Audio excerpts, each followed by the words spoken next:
الحمد لله نحمده ونستعينه ونستغفره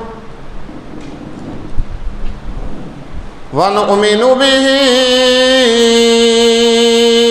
ونتوكل عليه ونعوذ بالله من شرور أنفسنا ومن سيئات أعمالنا من يهده الله فلا مضل له ومن يضلله فلا هادي له ونشهد أن لا إله إلا الله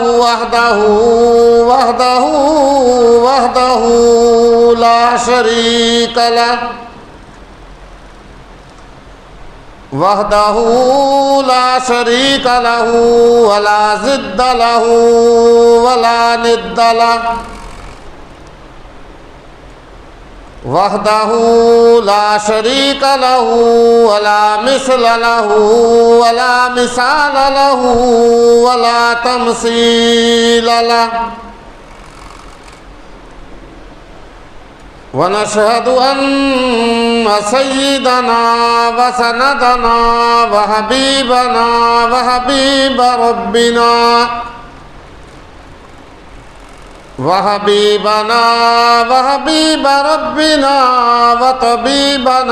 وطبيب قلوبنا ومولانا محمد ومرشدنا وهادينا ومهدينا محمدا عبده ورسوله أرسله الله إلى كافة للناس بشيرا ونذيرا وداعيا إلى الله بإذنه وسراجا منيرا يا أيها النبي إنا أرسلناك شاهدا ومبشرا ونذيرا أما بعد فأعوذ بالله السميع العليم من الشيطان الرجيم بسم الله الرحمن الرحيم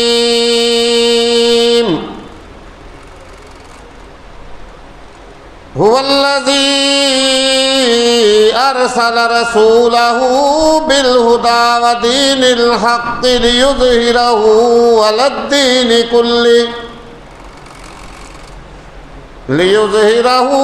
الدين كله ولو كره المشركون وقال النبي صلى الله عليه وسلم أنا خاتم النبيين لا نبي بعدي لو كان بعدي نبي لكان عمر أو كما قال عليه الصلاة والسلام صدق الله مولانا العظيم وبلغنا رسوله النبي الكريم ونحن على ذلك من الشاهدين والشاكرين والحمد لله رب العالمين ربنا تقبل منا إنك أنت السميع العليم وتب علينا إنك أنت التواب الرحيم تقاضا ہے کہ پھر دنیا میں شان حق ہویدا ہو تقاضا ہے کہ پھر دنیا میں شان حق ہویدا ہو عرب کے رہ گزاروں سے کوئی فاروق پیدا ہو،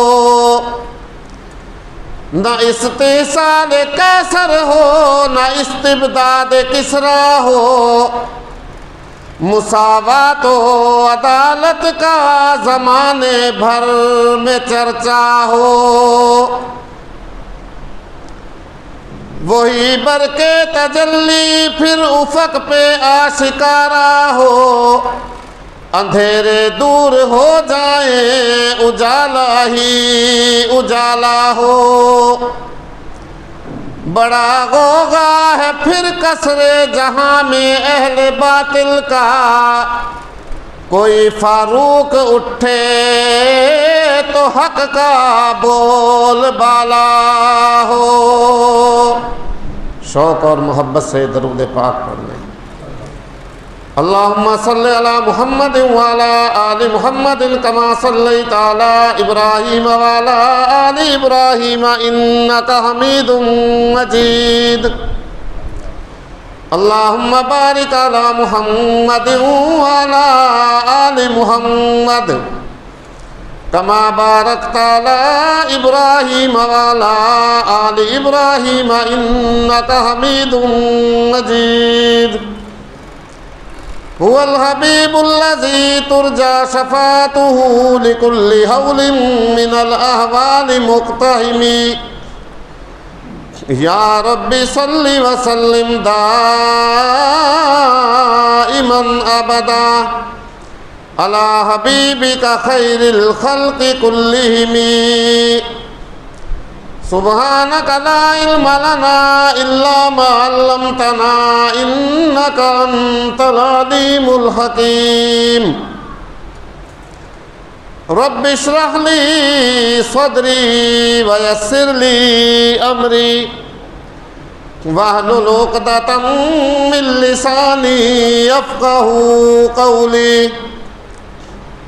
اللہم رب زدنی علما اللہم رب زدنی علما اللہم رب زدنا علما۔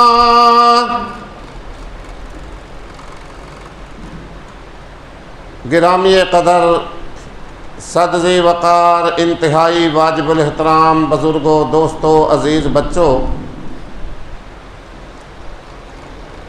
جیسا کہ آپ حضرات کو معلوم ہے،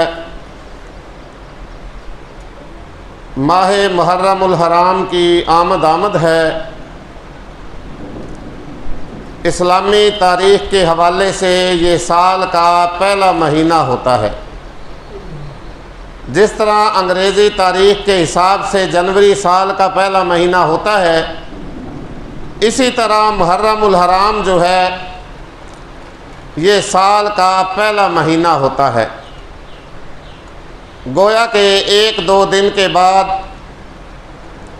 سن 1400 ہجری یہ گزر جائے گا اور نیا سال 1444 ہجری جو ہے وہ شروع ہو جائے گا۔ ہم سب کے لیے لمحہ فکریہ اور سوچنے کی بات یہ ہے کہ یہ جو ہم نے پورا سال گزارا، اس کے اندر ہم نے کیا کھویا اور کیا پایا۔ اگر یہ سارا سال ہم نے اللہ کے حکم اور نبی پاک صلی اللہ علیہ وآلہ وسلم کے طریقہ کے مطابق گزارا تو اس بات پہ ہم اللہ کا شکر ادا کرتے ہیں کہ یا اللہ تو نے ہمیں اپنے نبی کے طریقہ کے مطابق یہ پورا سال گزارنے کی توفیق عطا فرمائی۔ اور اگر یہ سارا سال ہم سے غفلت میں گزر گیا، اللہ کے حکم بھی چھوڑتے رہے، نبی کے طریقے بھی پامال کرتے رہے، پھر ہمیں اپنے اپنے گریبانوں میں جھانک کر کے اللہ رب العزت سے سچی اور پکی توبہ کرنی چاہیے کہ یا اللہ اس سارے سال میں ہم سے جو غفلت ہوئی، ہم سے کوتاہیاں ہوئی، ہم سے گناہ ہوئے، ہم نے تیرے حکم چھوڑے، تیرے نبی کے طریقے چھوڑے، یا اللہ ہم تجھ سے اپنے ان گناہوں پہ آج نادم ہیں، پشیمان ہیں، شرمسار ہیں، ندامت کے اشک اور آنسو تیرے سامنے بہاتے ہیں۔ اور تیرے دربار میں ہم سچی اور پکی توبہ کرتے ہیں کہ آئندہ ہم تیرے حکم بھی پورے کریں گے اور تیرے نبی کے طریقے کے مطابق بھی زندگی گزارنے کی کوشش کریں گے۔ اللہ ہمیں اس بات پہ عمل کرنے کی توفیق عطا فرمائے۔ ہمارے پیارے آقا حضرت محمد الرسول اللہ صلی اللہ علیہ وسلم اللہ کے وہ برگزیدہ نبی ہیں جن کے بارے میں قرآن فرماتا ہے هُوَ ارسل رسولہ بالہدی ودین الحق، کہ اللہ وہ ذات ہے جس نے اپنے نبی محمد الرسول اللہ صلی اللہ علیہ وسلم کو دین ہدایت اور دین حق دے کر کے بھیجا۔ کیوں؟ اس لیے لِيُظْهِرَهُ عَلَى الدِّينِ كُلِّهِ، تاکہ اس دین محمدی کو، دین اسلام کو، دین حق کو، دین ہدایت کو دنیا کے اندر جتنے بھی ادیان پائے جاتے ہیں سارے ادیان کے اوپر غالب کر دے۔ اس لیے ہم نے اپنے نبی محمد الرسول اللہ صلی اللہ علیہ وآلہ وسلم کو دنیا کے اندر بھیجا۔ وَلَوْ كَرِهَ الْمُشْرِكُونَ، اگرچہ مشرک لوگوں کو یہ بات ناپسند ہو اور ناگوار گزرے۔ یہ تلاوت کی گئی آیت کا ترجمہ ہے، اور جو حدیث پاک میں نے آپ کے سامنے پڑھی ہے اس کے اندر اللہ کے نبی صلی اللہ علیہ وآلہ وسلم نے یہ ارشاد فرمایا، لوگو انا خاتم النبیین، میں آخری نبی ہوں، لا نبی بعدی، میرے بعد قیامت تک کوئی بھی نبی نہیں آئے گا۔ اگر میرے بعد دنیا کے اندر کوئی نبوت کا دعویٰ کرے وہ جھوٹا اور کذاب تو ہو سکتا ہے، لیکن اللہ کا نبی نہیں ہو سکتا۔ لو کان بعدی نبی لکان عمر او کما قال علیہ الصلاۃ والسلام، اگر بالفرض دنیا کے اندر میرے بعد کسی نبی نے آنا ہوتا، میرے بعد کوئی نبی آنا ہوتا تو وہ نبی میرا صحابی عمر فاروق رضی اللہ تعالی عنہ ہوتا۔ اللہ کے نبی نے یہ بات حدیث پاک میں ارشاد فرمائی۔ یہ بات میں نے اس لیے شروع کی ہے کہ یکم محرم الحرام جب آتا ہے تو سیدنا عمر فاروق رضی اللہ تعالی عنہ کی یاد بھی ہمیں دلاتا ہے۔ یکم محرم کو عمر فاروق کی شہادت کا واقعہ پیش آیا۔ اللہ کے نبی صلی اللہ علیہ وسلم نے 40 سال گزرنے کے بعد اللہ نے ان کو نبوت عطا فرمائی۔ اللہ کے نبی نے نبوت کا دعویٰ فرمایا، کوہ صفا پہ چڑھ کر کے لوگوں کے سامنے اپنی نبوت کا اعلان فرمایا۔ سارے رشتہ دار جو تھے، سارے خاندان والے جو تھے بگڑ گئے، ساری محبت عداوت کے اندر تبدیل ہو گئی، ساری دوستی دشمنیوں میں تبدیل ہو گئی، یہاں تک کہ اللہ کا نبی صلی اللہ علیہ وسلم نماز ادا کرتا ہے تو گردن پہ لا کر کے اونٹ کی اوجڑی رکھ دی جاتی ہے۔ اللہ کا نبی گلی سے گزرتا ہے، کوڑا کرکٹ اوپر پھینک دیا جاتا ہے۔ اللہ کا نبی راستہ سے گزرتا ہے، راستہ کے اندر کانٹے بچھا دیے جاتے ہیں، حتیٰ کہ نوبت بئی جا رسید کہ اللہ کے نبی صلی اللہ علیہ وآلہ وسلم کو اس دشمنی کے اندر، دین کی نفرت کے اندر، اللہ کے گھر بیت اللہ شریف کے اندر عبادت کرنے سے بھی منع کر دیا جاتا ہے۔ جب یہاں تک یہ نوبت پہنچتی ہے تو اللہ کے نبی صلی اللہ علیہ وسلم نے ایک دن بارگاہ ربوبیت میں اپنے ہاتھ اٹھائے اور اللہ کی بارگاہ میں عرض کی کہ یا اللہ اسلام کو عزت بخش دے، یا اللہ اسلام کو عزت دے دے، عمر بن خطاب کے ذریعے یا ابو جہل جس کا نام اصل کیا ہے عمر بن حشام، ابو جہل اس کی کنیت ہے کہ جہلوں کا باپ، یعنی سب کچھ دیکھتے ہوئے بھی ایمان نہ لا سکا، اتنا جاہل تھا۔ بہرحال اس کا نام ہے اصل عمر بن حشام۔ تو اللہ کے نبی صلی اللہ علیہ وآلہ وسلم نے اللہ کی بارگاہ میں دعا کی کہ یا اللہ ان دونوں میں سے جو تیرے نزدیک پسند ہے یا جو تجھے ان دونوں میں سے زیادہ محبوب ہے، یا اللہ میں تیرا نبی تیرے دربار میں ہاتھ اٹھا کے یہ عرض کر رہا ہوں کہ ان دونوں میں سے اس ایک کو جو تجھے محبوب ہے اس کے ذریعے اسلام کو عزت اور رونق بخش دے۔ چونکہ دعا اسی دین کے لیے تھی جس دین کے لیے اللہ نے اپنے نبی کو بھیجا، دعا جو تھی آسمان کی فضاؤں کو چیرتی ہوئی عرش معلیٰ پہ پہنچی۔ تھوڑی ہی دیر میں سیدنا جبرائیل امین علیہ السلام خوشخبری لے کر کے اللہ کے نبی کی خدمت میں حاضر ہوئے اور خوشخبری سنائی کہ اے رسول اللہ، آپ کا آپ کی امت کا جو صحابی بننے والا ہے وہ عمر فاروق رضی اللہ تعالی عنہ ہوگا، اس کے حق میں اللہ نے آپ کی دعا قبول فرما لی۔ اللہ کے نبی نے مسرت کا اظہار فرمایا، خوشی کا اظہار فرمایا اور مطمئن ہو گئے۔ ان دنوں اللہ کے نبی صلی اللہ علیہ وآلہ وسلم چھپ چھپا کر کے دار ارقم ایک جگہ ہے، حضرت ارقم رضی اللہ تعالیٰ عنہ صحابی کا مکان ہے، وہاں دین کی اور اسلام کی صحابہ کرام کو تبلیغ فرمایا کرتے تھے۔ چنانچہ ادھر آبادی کی تیاریاں ہو رہی تھی، ادھر بربادی کی تیاریاں ہو رہی تھی۔ ابو جہل نے انعام کا لالچ دیا کہ معاذ اللہ جو آدمی محمد صلی اللہ علیہ وسلم کو شہید کرے گا یا قتل کرے گا اس کو منہ مانگا انعام دیا جائے گا، 100 اونٹ اس کو انعام میں دیے جائیں گے۔ اس لالچ کا انعام کا لالچ دیا۔ یہ اعلان سن کر کے عمر جو تھا وہ معاذ اللہ کے نبی صلی اللہ علیہ وآلہ وسلم کو قتل کرنے کے لیے تیار ہو گیا۔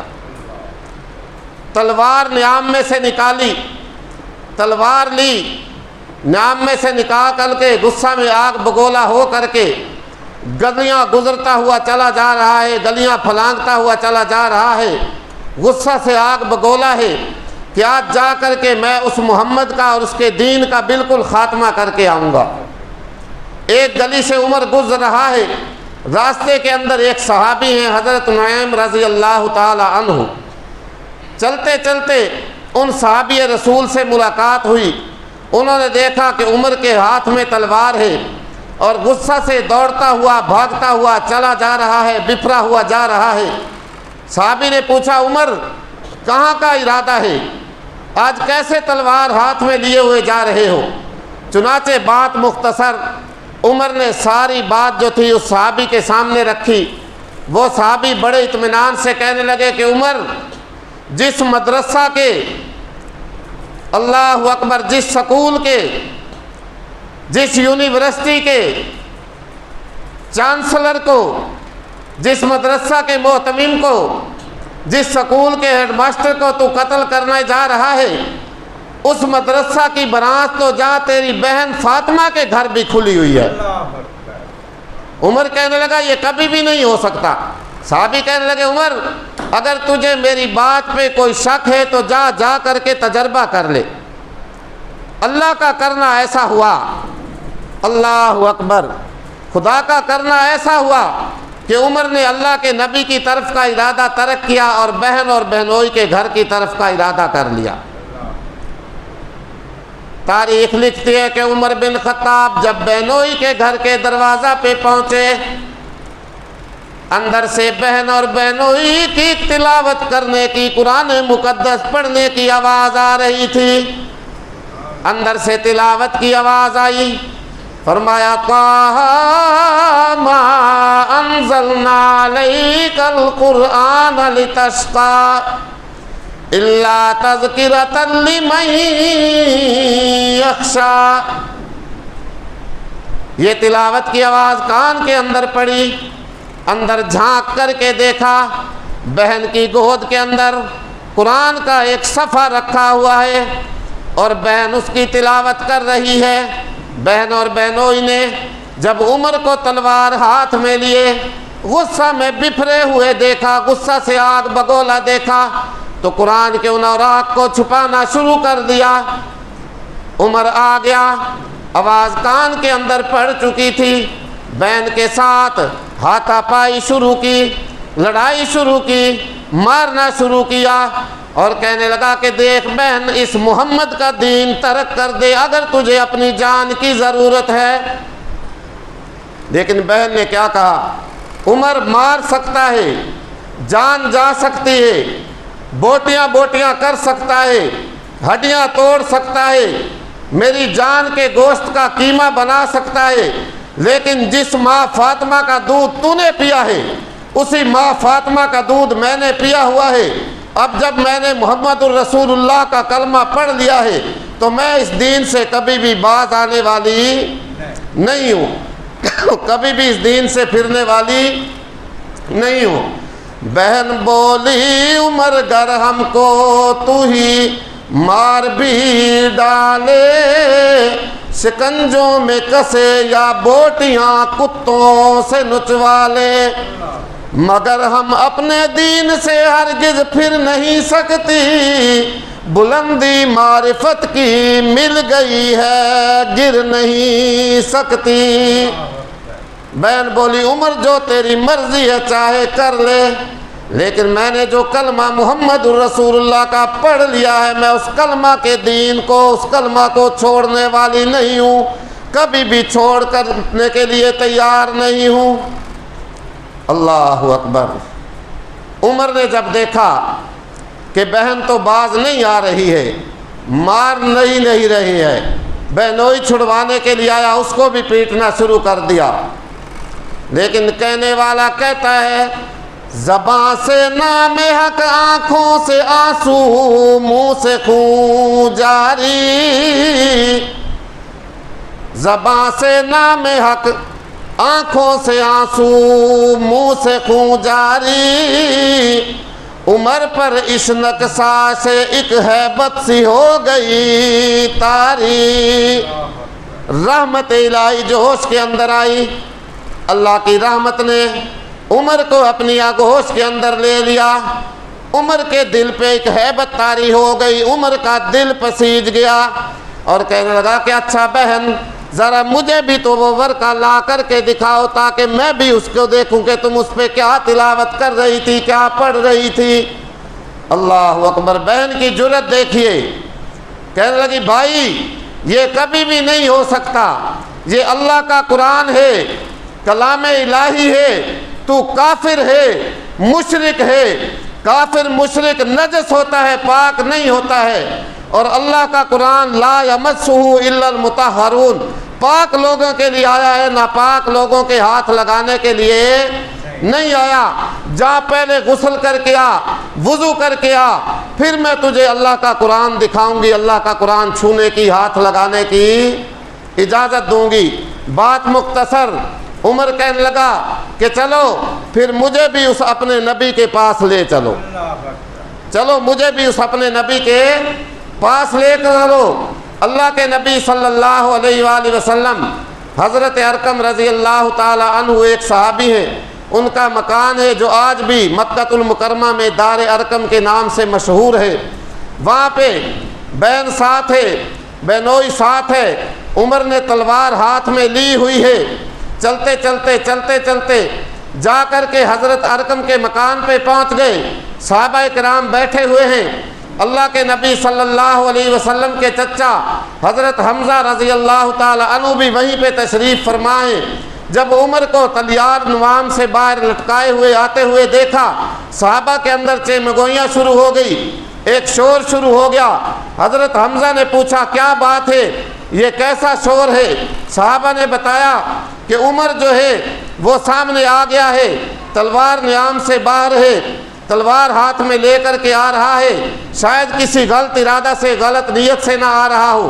حضرت حمزہ رضی اللہ تعالی عنہ نے بڑی گرجدار اور زوردار آواز میں کہا کہ اگر کسی نیک ارادہ سے آ رہا ہے تو عزت سے بٹھائیں گے، اور اگر کوئی غلط ارادہ، غلط نیت لے کر کے آ رہا ہے تو اسی کی تلوار سے اس کا تن جو ہے وہ بدن سے جدا کر کے، سر جو ہے بدن سے جدا کر کے رکھ دوں گا۔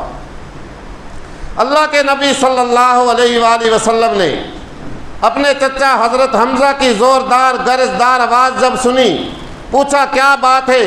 عرض کی یا رسول اللہ، عمر جو ہے تلوار ہاتھ میں لے کے در دولت پہ پہنچ آیا ہے، اندر آنا چاہتا ہے۔ اللہ کے نبی نے فرمایا لوگو میرا دروازہ کھول دو، آج عمر کسی غلط ارادہ سے نہیں بلکہ میری وہ دعا جو میں نے اللہ سے کی تھی اس کا ثمرہ بن کے آ رہا ہے، لہذا آنے دو۔ عمر آ گیا، اللہ کے نبی کی خدمت کے اندر حاضر ہوا۔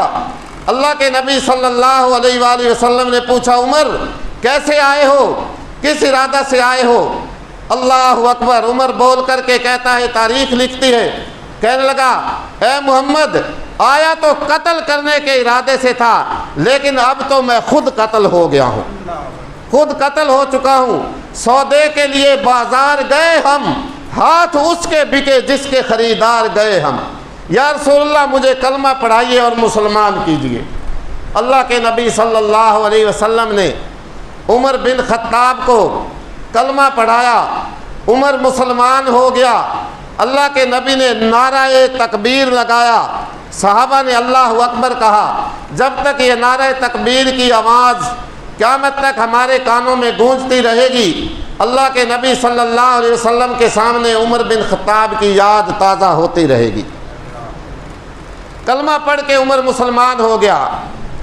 تھوڑی دیر گزری، اللہ کے نبی نے وضو کا ارادہ فرمایا، بلال کو اذان کہنے کا حکم دیا۔ عمر کہنے لگا یا رسول اللہ یہ کیا معاملہ ہے، اذان یہاں پہ اور وضو نماز یہاں پہ، یا رسول اللہ کیا ہم حق پہ نہیں ہیں؟ اللہ کے نبی نے فرمایا کہ عمر کیوں نہیں ہم حق پہ ہیں؟ تو پھر عمر کہنے لگا یا رسول اللہ پھر اللہ کی نماز، اللہ کی عبادت اللہ کے گھر بیت اللہ میں جا کے کیوں نہ ادا کی جائے؟ اللہ کے نبی نے فرمایا عمر تیری قوم ہمیں وہاں نماز ادا نہیں کرنے دیتی۔ یا رسول اللہ کیا میرے ایمان لانے کے بعد بھی وہ جرأت کریں گے؟ اللہ کے نبی نے فرمایا کہ شاید اب وہ یہ جرأت نہ کر سکیں۔ چنانچہ تاریخ لکھتی ہے اللہ کے نبی کو عمر نے عرض کی یا رسول اللہ آج چلیے پھر اللہ کی عبادت، اللہ کی نماز اللہ کے گھر بیت اللہ میں جا کے ادا کی جائے گی۔ عمر نے تلوار ہاتھ میں لی، اللہ کے نبی ساتھ ہیں، صحابہ کرام بھی ساتھ ہیں۔ چلتے چلتے چلتے چلتے بیت اللہ شریف میں پہنچ گئے، جا کر کے نماز بیت اللہ شریف میں ادا کی۔ کفار و مشرکین نے دیکھا کوئی ادھر جاتا ہے، کوئی ادھر جاتا ہے، کوئی بات کرتا ہے، کوئی بات کرتا ہے۔ عمر نے جب دیکھا بیت اللہ کے سامنے کھڑا ہو گیا اور اعلان کیا جس کو پتہ ہے ٹھیک ہے، جس کو نہیں پتہ وہ یہ سن لے کہ آج میں عمر اشہد اللہ الہ الا اللہ وحدہ لا شریک لہ واشہد ان محمد عبدہ ورسولہ، محمد کا کلمہ پڑھ کے مسلمان ہو گیا ہوں۔ آئے آج جس نے عمر سے مقابلہ کرنا ہو وہ آ جائے، جس نے اپنی بیویوں کو بیوہ رانٹ بنوانا ہو وہ مقابلہ میں آ جائے، جس نے آج اپنے بچے یتیم کرانے ہوں وہ آئے آج عمر کے مقابلہ میں آ کر کے عمر کے ساتھ مقابلہ کر کے دکھائے۔ اللہ اکبر، عمر مسلمان ہو گیا۔ بات مختصر، وقت تھوڑا ہے۔ سیدنا عمر فاروق رضی اللہ تعالی عنہ ایک وقت تھا اسلام کے جانی دشمن تھے، جب مسلمان ہو گئے تو کفر کے جانی دشمن ایسے بنے۔ پھر اللہ کے نبی صلی اللہ علیہ وسلم نے ایک موقع پہ فرمایا کہ لوگوں جس گلی سے عمر گزر رہا ہوتا ہے شیطان بھی وہ گلی چھوڑ کے بھاگ جاتا ہے، شیطان بھی وہ گلی چھوڑ جاتا ہے۔ ایک موقع آیا اللہ کے نبی نے فرمایا لوگوں انا خاتم النبیین، میں آخری نبی ہوں، لا نبی بعدی، میرے بعد قیامت تک کوئی نبی نہیں آئے گا۔ لو کان بعدی نبی لکان عمر او کما قال علیہ الصلوۃ والسلام، اگر میرے بعد کسی نبی نے آنا ہوتا تو وہ عمر بن خطاب ہوتا۔ اللہ کے نبی کا دور مبارک گزر گیا، سیدنا صدیق اکبر کا دور آ گیا، ان کا دور بھی گزر گیا۔ سیدنا عمر فاروق رضی اللہ تعالی عنہ کو امیر المومنین بنا دیا گیا۔ عمر فاروق رضی اللہ تعالی عنہ نے پھر وہ کارنامے سر انجام دیے جن کو قیامت تک آنے والی انسانیت یاد رکھے گی۔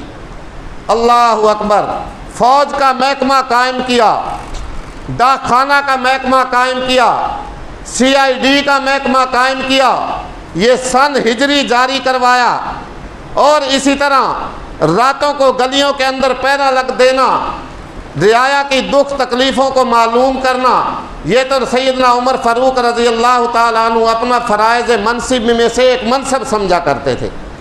رات کو پہرا دیا کرتے تھے گلیوں کے اندر۔ دیکھیے، یاد رکھیے، 22 لاکھ مربع میل پہ حکومت کرنے والا یہ شخص جس کے کپڑوں پہ 17 پیوند لگے ہوئے ہوتے تھے، 17 پیوند لگے ہوئے ہیں، آقا اور غلام سفر کر رہے ہیں، غلام کی باری اونٹ پہ سوار ہونے کی ہے اور آقا امیر المومنین اونٹ کی مہار پکڑ کے پیدل جا رہا ہے۔ وہ عمر فاروق رضی اللہ تعالی عنہ زمین پہ پاؤں مارے، زلزلہ رک جائے، چادر پھینکے، آگ بجھ جائے، اور ہزاروں میل مسجد نبوی میں کھڑا ہو کے خطبہ دیتے ہوئے لشکر کو پکارے، یا ساری آل جبل، اللہ ہزاروں میل کے فاصلے پہ عمر کی آواز سنا دے۔ اللہ اکبر، بڑے بڑے کارنامے سر انجام دیے۔ بالآخر ایک وقت آیا، سیدنا امیر المومنین رضی اللہ تعالی عنہ نے مسجد نبوی کے اندر خطبہ ارشاد فرمایا اور فرمایا، یا ایھا الناس، لوگو اسمعوا قولی واطیعوا امری، میری بات سنو اور میری اطاعت کرو، میرا کہا مانو، میرا حکم مانو۔ آج بھی ہمارے حکمران ہیں، آج بھی بادشاہ ہیں، آج بھی صدر اور وزراء ہیں۔ غور کیجئے اس شخص کی زندگی پہ، تاریخ لکھتی ہے 17 پیوند اس کے کپڑوں پہ لگے ہوئے ہوتے تھے۔ جہاں درخت کے سائے کے نیچے جگہ ملی، اینٹ کا سرانہ بنایا، وہیں پہ لیٹے اور سو گئے۔ اللہ اکبر، لوگوں میری بات سنو اور میری اطاعت کرو۔ ایک اللہ کے نبی صلی اللہ علیہ وسلم کا غریب سا صحابی، کپڑے میلے کچیلے، بال بکھرے ہوئے، کپڑے پھٹے ہوئے، عمر بن خطاب کے بھرے مجمع کے اندر کھڑا ہوتا ہے، وقت کا صدر، وقت کا امیر المومنین۔ اور امیر المومنین بھی وہ شخص جس سے بڑے بڑے بادشاہوں کے پتے نام سن کے پانی ہو جایا کرتے تھے، عام آدمی نہیں تھا، ہمارے وقت کا صدر وزیر نہیں تھا۔ 1400 سال پہلے کی بات میں آپ کو سنانے لگا ہوں، تاریخ لکھتی ہے۔ ایک اللہ کے نبی کا عام صحابی مجمع کے اندر کھڑا ہوا اور کہنے لگا، یا ایھا الامیر، لا نسمع قولک ولا نطیع امرک، ہم نہ تیری بات سنتے ہیں اور نہ تیری اطاعت کرتے ہیں، نہ تیرا حکم مانیں گے جب تک ایک سوال کا جواب نہیں دے گا۔ اللہ اکبر، آج کل کا کوئی بادشاہ حکمران ہوتا نا، کہتا پکڑو اس کو اندر کرو، کون ہے میرے سامنے یہ جواب طلب کرنے والا مجھ سے؟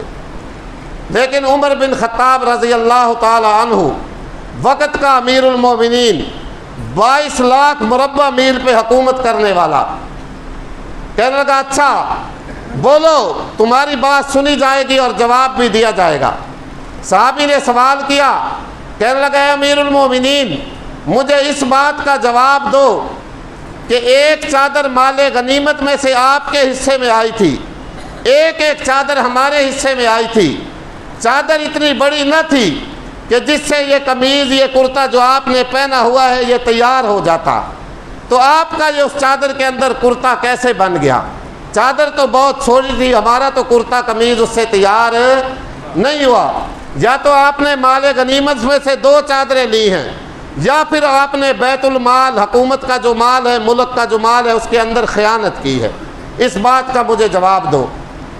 سارے مجمع پہ سناٹا چھا گیا، صحابہ کرام موجود ہیں، وقت کے بادشاہ سے، وقت کے صدر سے، وقت کے وزیر سے ایک عام آدمی اٹھ کے سوال کر رہا ہے۔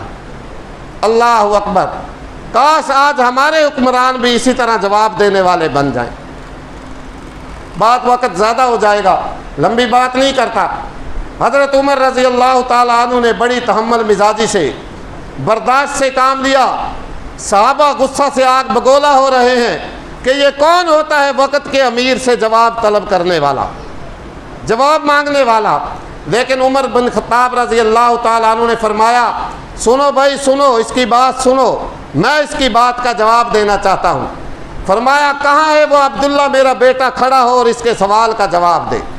اللہ اکبر، عبداللہ بن عمر رضی اللہ تعالیٰ عنہ بڑے صوفی صحابی، متبع سنت، سب سے زیادہ سنت کی اتباع کرنے والا صوفی صحابی کھڑا ہوا اور کہنے لگا، لوگو بات سنو، میرے باپ نے نہ مال میں خیانت کی ہے، نہ میرے باپ نے سرکاری مال سے چوری کی ہے، نہ میرے باپ نے 2 چادریں مال غنیمت میں سے لی ہیں، بلکہ نہیں، بات یہ ہے کہ ایک چادر میرے حصے میں آئی تھی، ایک میرے باپ کے حصے میں آئی تھی، میں نے اپنی والی چادر اپنی باپ کو ہدیہ کی تھی، اس طرح 2 چادروں سے مل کے ان کا کرتا اور قمیض تیار ہوا ہے۔ صحابہ کرام نے نعرہ تکبیر لگایا، اللہ اکبر۔